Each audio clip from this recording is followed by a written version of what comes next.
सब में राम देखो। क्या देखो? सब में राम देखो।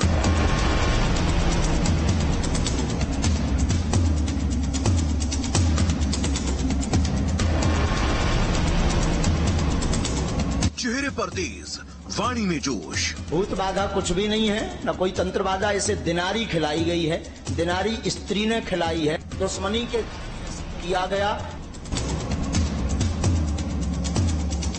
संत का भेष, भाषा में ओज।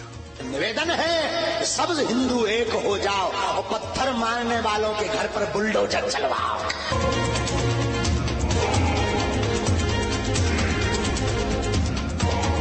राम कथा के दरबार में दिव्य चमत्कार। दो प्रश्न आए। आपके घर में उठा पटक मची, बेटी हैरान है मिर्गी के दौरा से। जी, बेटी हैरान है मिर्गी के दौरा से, ब्रेन में समस्या है, आराम लग गए है।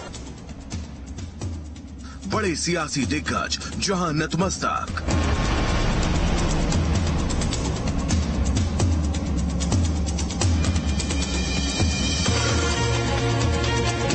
दिव्य दरबार में अंधविश्वास या चमत्कार। आइए, आप हैं जीवन।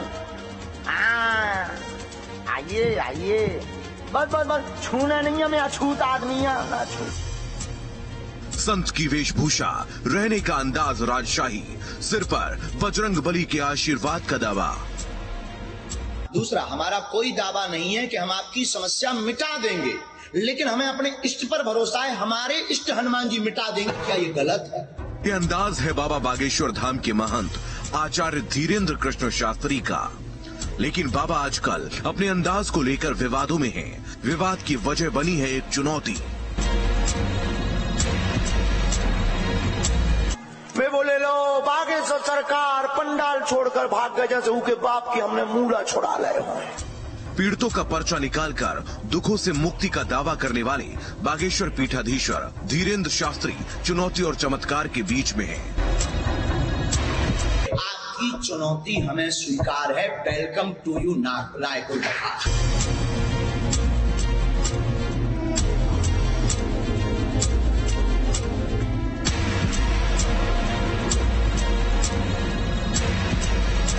चुनौती कबूल करने के बाद भी क्यों बागेश्वर सरकार विवादों में है? क्या है बवाल की पहेली और क्या है धीरेन्द्र शास्त्री की सच्चाई?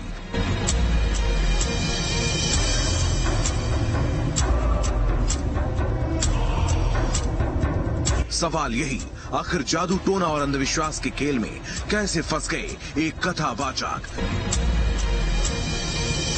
Team news state.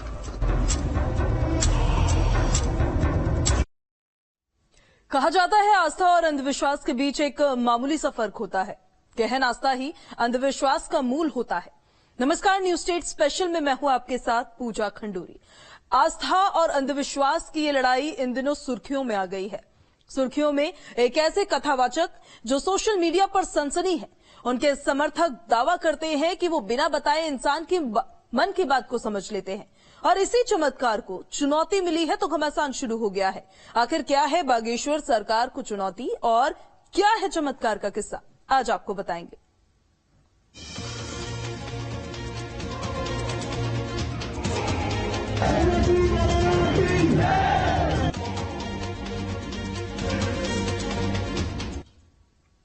Madhya Pradesh के बुंदेलखंड में बागेश्वर धाम है।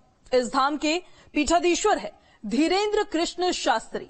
कथा वाचन के साथ धीरेन्द्र शास्त्री लोगों की परेशानियों को चमत्कारिक तौर पर दूर करने का दावा करते हैं। इसे वो हनुमान जी की कृपा बताते हैं, लेकिन उनके इन्हीं चमत्कारों पर सवाल खड़े हो रहे हैं।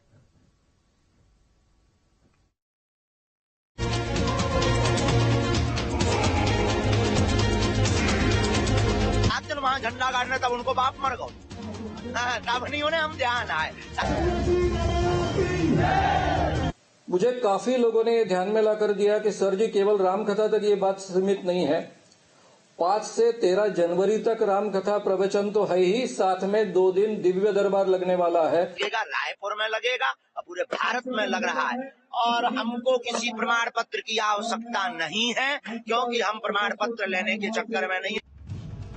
सोशल मीडिया पर सनसनी बनने वाले कथावाचक अपने सत्संग दरबार में धार्मिक प्रवचन या सियासी जुबान को लेकर चर्चाओं में रहने वाले बागेश्वर धाम के महंत आचार्य धीरेन्द्र कृष्ण शास्त्री आजकल सुर्खियों में हैं। सुर्खियों में बागेश्वर सरकार के बोल हैं।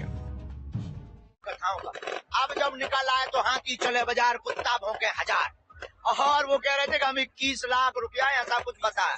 आओ और ठटरी के बरो ले आवे, हम तो फ्री में बता दी आगे के लोग ठटरी को बरो ले आवे, हम ठटरी बाहर दे भी उसकी। ये तो चलता ही रहता है। ये धर्म विरोधी लोग हैं, जो धर्म विरोधी होते हैं। हम 7 दिन वहाँ झंडा गाड़ने, तब उनको बाप मर गए। बागेश्वर सरकार के विवादों में आने की वजह है नागपुर का एक कार्यक्रम। दरअसल धीरेन्द्र शास्त्री पर अंधविश्वास फैलाने का आरोप है। अंधश्रद्धा निर्मूलन समिति ने आरोप लगाया है। समिति नागपुर की एक सामाजिक संस्था है। जादू टोना विरोधी संगठन ने शिकायत दर्ज करवाई है। समिति ने अपने 10 लोगों के बारे में बताने की चुनौती दी है। समिति ने सच बताने पर 30 लाख रुपए धीरेन्द्र शास्त्री को देने का वादा किया है, लेकिन धीरेन्द्र झूठे साबित हुए तो 3 लाख रुपए उनको देने होंगे। लेकिन दावा है कि समिति की चुनौती कबूल करने से पहले धीरेन्द्र शास्त्री नागपुर का कार्यक्रम अधूरा छोड़कर मध्य प्रदेश आ गए। बाबा जो बोल रहे हैं साफ तौर से झूठ बोल रहे हैं, और आध्यात्मिक क्षेत्र में काम करने वाले व्यक्ति ने झूठ बोलना अच्छी बात नहीं होती है। उनका दिव्य दरबार नागपुर में 7 और 8 तारीख को लगा। अगर दिव्य दरबार 7-8 तारीख को नहीं होता तो उन पर कोई भी कानूनन कार्रवाई मेरे लिए संभव नहीं थी। वही बात मैं आपके सामने रख रहा हूं। ये जो जादू टोना विरोधी कानून है, उसके तहत काफी चीजें उन्होंने उनका उल्लंघन किया है इस दिव्य दरबार में। अंधविश्वास और आस्था की इस चुनौती में बागेश्वर सरकार पर सवाल उठने लगे तो बाबा ने चुनौती कबूल कर ली।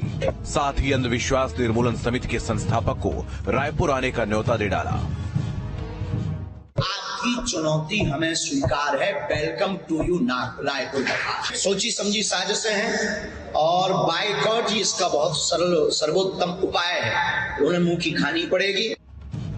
ऐसे में जब बात आन की आई, बागेश्वर के दरबार पर सवाल खड़े होने लगे तो धीरेन्द्र कृष्ण शास्त्री ने सवाल उठाने वालों को हिंदू विरोधी बता डाला। अब ठटरी के बरे तुम ही नहीं आए तो लो, रायपुर में दरबार है, आ जाओ, किराया खर्चा हमसे ले लेना, तुम्हारी ठटरी हम बार देंगे।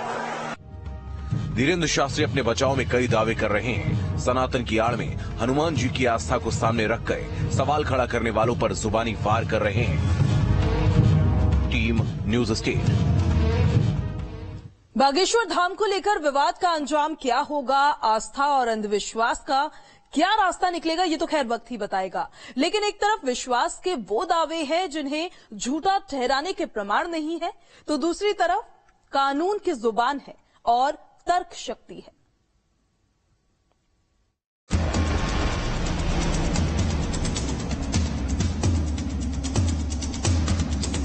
हम पर्चा लिखेंगे बिफोर टाइम, पहले से पूरा। और वो क्या बोलेगा, क्या बात बोलेगा, ये भविष्य पर निर्भर है। पर 2.5 लाख लोगों में पुरुष, स्त्री, बालक, वृद्ध, आप जिसको लाएंगे उसका पर्चा निकलेगा। नागपुर से जुड़ा विवाद बागेश्वर सरकार के लिए नया चाहे हो, लेकिन बागेश्वर धाम के पीठाधीश्वर का विवादों को लेकर पुराना नाता रहा है। आप लोग स्वयं जागरूक नहीं है, हिंदुओं में स्वयं में एकता नहीं है। ये कृत्य अगर कोई हिंदू कर देता तो अभी तक देश में दंगे की स्थिति हो जाती, अभी तक सरकारें बदल जाती, उलट फेर हो जाता। धर्म और सियासत को लेकर बागेश्वर सरकार अक्सर चर्चाओं में रहते हैं। एक तरफ बवाल है तो बागेश्वर धाम के पीठाधीश्वर धीरेन्द्र शास्त्री में लोगों का भरोसा भी है। उनके दरबार में आस्था और चमत्कार का दावा खुद उनके समर्थक भी करते रहे हैं। काफी बदलाव आ गया और मेरी अर्जी कहीं नहीं लगी, अभी सिर्फ बाबा के चरणों में लगी है। मेरा ना कोई पर्चा बना, लेकिन मैं तीसरी बार आई हूँ। तीसरी बार में ही ये सोच लो 100% मेरा बच्चा ठीक हो गया। और मैं 5वीं बार आई हूँ, और जब से मैं आई हूँ मैं यूट्यूब में देखती थी, पहले मैं जानती भी नहीं थी। यूट्यूब से देख करके बाबा के दर्शन करती हूँ। बस बाबा जी से आस्था है और इसे बाबा जी से हमें उम्मीद भी है, और एक बार हम आ भी चुके हैं यहाँ, और इसी धारणा से मुझे कुछ मन में शांति भी रहती है। ये जो महाराज जी पे आरोप लगाए हैं ये पूरे निराधार हैं।